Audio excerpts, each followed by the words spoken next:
Questa occupazione dell'Aula, come è stato già detto, è stata una scelta molto dura, una scelta purtroppo estrema, ma direi necessaria.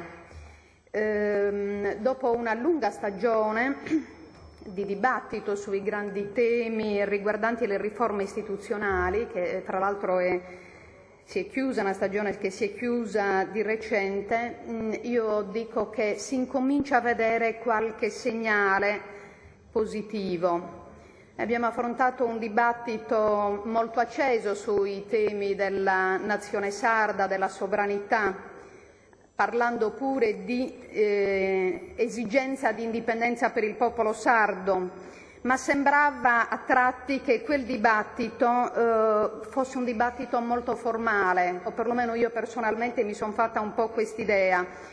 Ma oggi dico che devo riconoscere che il Presidente Cappellacci si è assunto delle responsabilità enormi e forse è la prima volta, a mio avviso, che il nostro Presidente si fa davvero interprete dei bisogni dei sardi, quindi dei suoi diritti, rivendicando a testa alta la nostra sovranità. Io dico che adesso, a parte questa fase iniziale, sia necessario che si concretizzi tutto questo processo, che non si torni indietro, che non si regredisca. Per cui noi come opposizioni di centrosinistra e nazionalitarie, noi siamo pronti ad appoggiare questo progetto per il bene del nostro popolo. Per cui chiediamo al nostro Presidente di non tornare più indietro e quindi di avviare un processo di concretizzazione.